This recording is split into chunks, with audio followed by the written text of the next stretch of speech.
Welcome back to Mavis Everywhere. Assalamualaikum warahmatullahi wabarakatuh. Oke, kali ini kita akan bahas tentang pola bilangan. Yuk, cus langsung ke materinya. Oke, kali ini kita akan bahas tentang pola bilangan ya. Apa sih pola bilangan itu? Jadi gampangnya itu namanya aja pola ya. Berarti pola itu susunan bilangan. Nah, susunan bilangan yang kayak gimana? Susunan bilangan yang dia itu punya pola yang pola tertentu ya, atau polanya itu teratur teman-teman ya, teratur. Nah, kayak gimana sih pola yang teratur itu? Misalkan ya, contohnya itu ada lingkaran. Yang pertama, pola yang pertama itu lingkarannya 1. Kemudian pola yang kedua lingkarannya 2, terus atasnya 1. Nah, kemudian pola yang ketiga lingkarannya ada 3, kemudian atasnya itu 2, kemudian atasnya lagi 1. Nah, terus pola yang keempat itu lingkarannya ada 4, kemudian 3, kemudian 2, kemudian 1, gitu seterusnya ya. Nah, di sini ya, misalkan pola pertama, pola kedua kayak gitu. Pola pertama 1, pola kedua 2 tambah 1, pola ketiga 3 tambah 2 tambah 1, pola keempat 4 tambah 3 tambah 2 tambah 1. Nah, ini yang dinamakan pola yang teratur ya teman-teman. Jadi pola yang kelima nanti berapa? Berarti 5 tambah 4 tambah 3 tambah 2 tambah 1, kayak gitu ya. Nah, pola bilangan itu dibagi dua, ada barisan, kemudian ada juga deret. Nah, barisan juga dibagi, ada yang namanya adalah barisan aritmetika, kemudian ada barisan geometri. Deret juga seperti itu, ada deret aritmetika, kemudian juga ada deret geometri kayak gitu kan ya. Nah, yang kita bahas kali ini, khusus di part kali ini adalah tentang barisan aritmetika aja ya. Nah, tentang barisan aritmetika.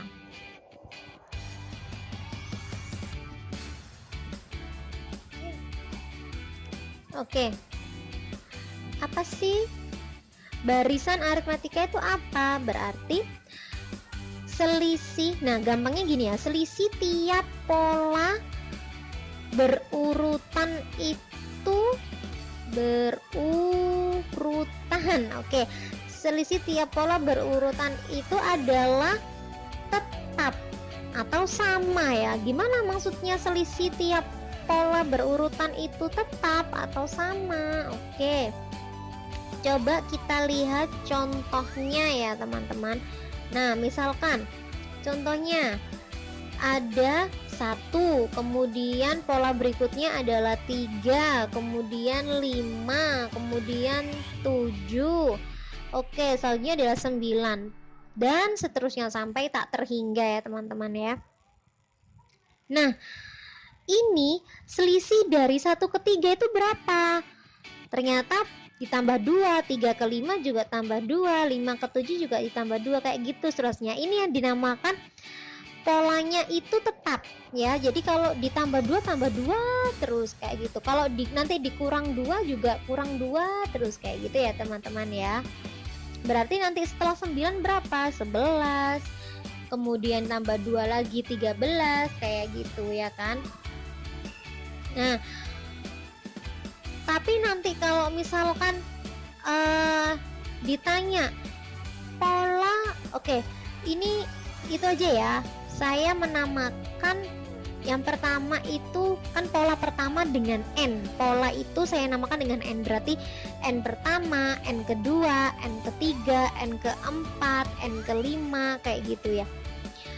Kalau N ke-6 berapa? Ya tinggal nambah 2 gitu kan ya, 11.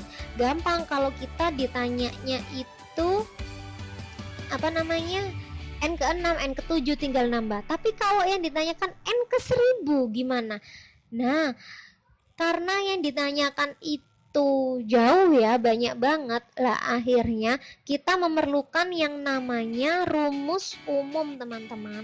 Jadi nanti rumus itu akan memudahkan kalian untuk mencari suku ke atau pola ke berapa kayak gitu ya. Nah, rumus umumnya itu apa? Rumus umumnya adalah UN sama dengan A plus N min 1B kayak gitu. Atau gampangnya adalah UN itu sama dengan ANIP gitu, A plus N min 1B. Nah, sekarang saya jelaskan ya, apa sih simbol-simbol, arti simbol-simbol dari rumus itu. Oke, sekarang kita cek. Misalkan N ke 6. Nah, UN itu adalah suku ke N, berarti suku ke berapa gitu ya, tergantung yang ditanyakan. N pertama, kalau N pertama 1, N kedua 3, N ketiga 5, kayak gitu dan seterusnya ya. Nah, kemudian A itu adalah suku pertama. Jadi yang pertama sendiri berapa? Kayak gitu ya. Kemudian B itu adalah beda atau selisih. Tuh. Jadi dari contoh yang ini coba kita kita cari. Misalkan cari suku ke-6. Nah, kita cek apakah benar kalau pakai rumus itu sama, jawabannya 11. Nah, kita lihat ya teman-teman ya. Jadi langsung dimasukkan UN sama dengan A plus N min 1B gitu kan. Nah, UN-nya keberapa? Ke-6, karena yang dicari adalah suku ke-6. A-nya berapa? Suku pertama, tinggal dimasukkan. A-nya adalah 1, berarti tinggal dimasukkan 1 plus N-nya berapa? 6 kan, yang ditanya tadi kan suku ke-6, berarti N-nya 6 dikurangi 1 dikalikan dengan B, beda atau selisihnya berapa? Positif 2. Di situ dilihat positif 2. Berarti B-nya itu sama dengan 2, tinggal dimasukkan. Nah, terus UN atau U6 sama dengan 1 plus, nah didulukan ya yang dalam kurung 6 dikurangi 1, 5 dikalikan 2, berarti U6 sama dengan 1 ditambah 10. U6 sama dengan 11. Nah, ternyata bener kan, cocok. Jadi kalau dihitung manual itu 11, dihitung pakai rumus juga 11 kayak gitu. Nah, sekarang kita cek nih. Kalau ternyata yang dicari adalah N ke 1000 kayak gitu ya, N ke 1000. Gimana caranya? Sama, tinggal dimasukkan. Berarti UN U1000 sama dengan ANIP A plus N min 1B gitu ya. U1000 sama dengan A-nya berapa? Tinggal dimasukkan, A-nya 1 plus N-nya berapa? N-nya adalah 1000 dikurangi dengan 1 dikalikan dengan beda. Bedanya adalah 2 kayak gitu ya. Berarti U1000 sama dengan 1 plus 1000 dikurangi 1 berapa? 999 ya kan, dikalikan 2. Nah, per kali ini kita dulukan ya, jangan lupa. Berarti U1000 sama dengan 1 plus 999 dikali 2 itu berapa? Oke. 1998 ya kan. Nah, berarti U1000 itu sama dengan 1 ditambah 1998, yaitu 1999. Berarti artinya apa? Artinya suku ke 1000 ya adalah 1999. Jadi pola ke 1000 gitu ya. Oke, selanjutnya kita masih contoh ya, contoh kedua biar semakin paham. Oke, contohnya adalah misalkan diketahui Diketahui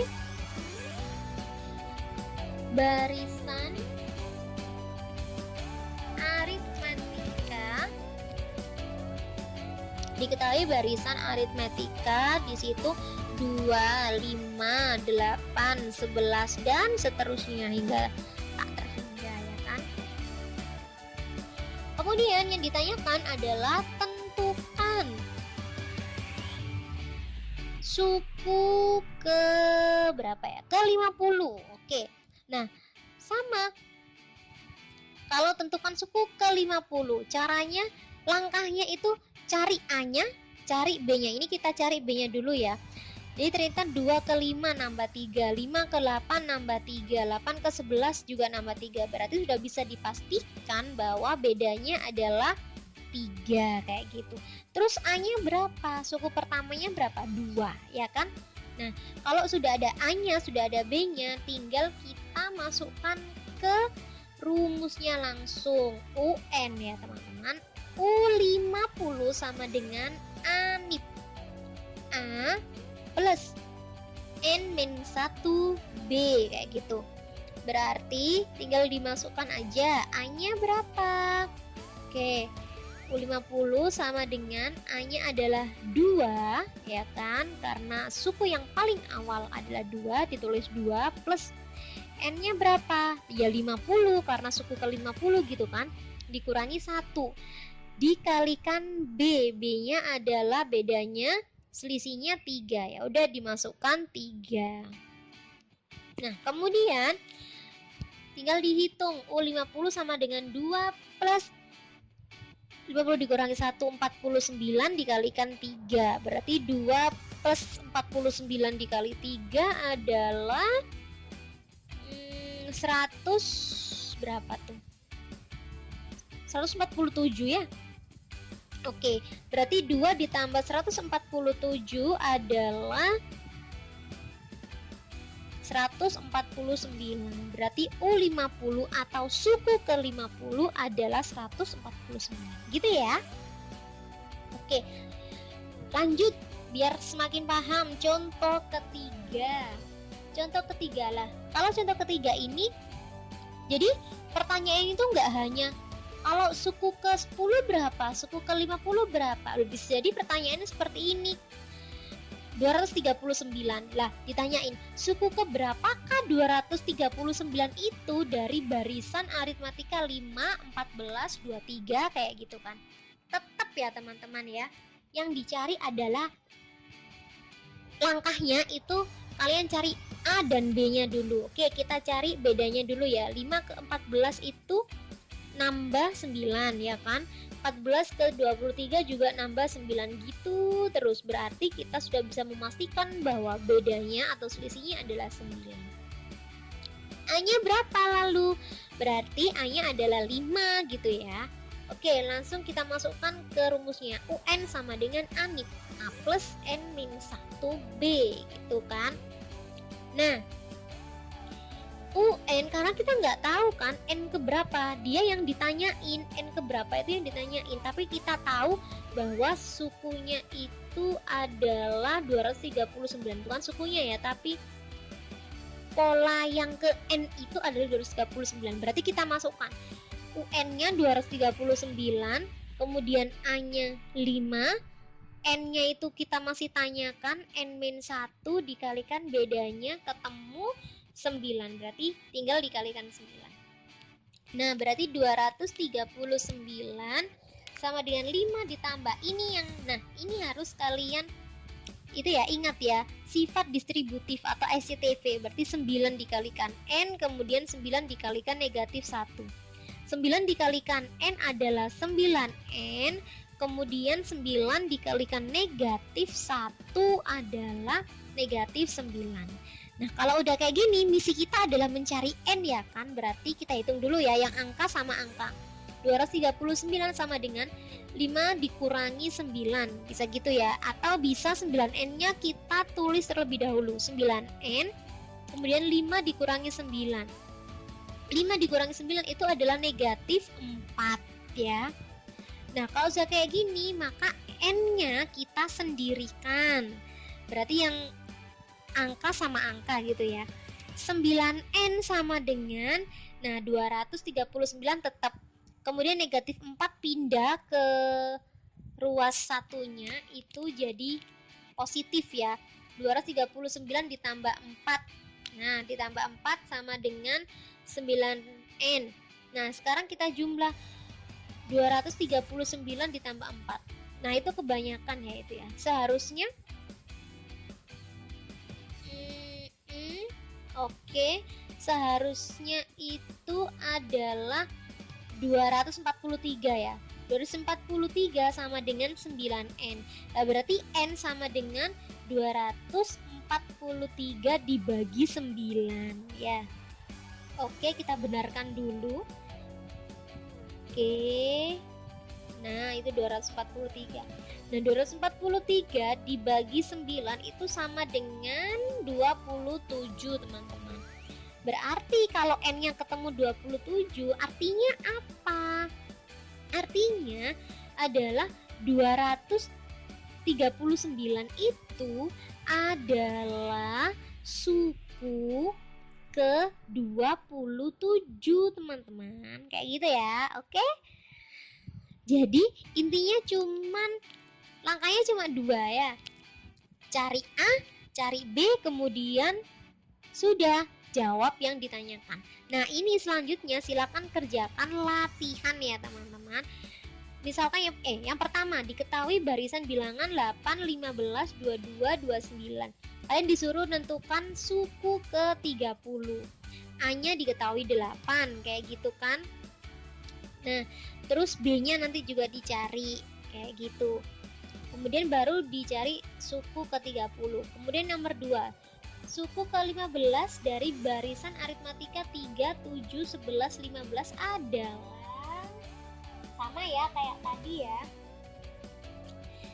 Kemudian yang B, suku keberapa K159 dari deret di atas itu persis sama contoh yang ketiga. Jadi ini saya tuliskan gimana sih langkahnya.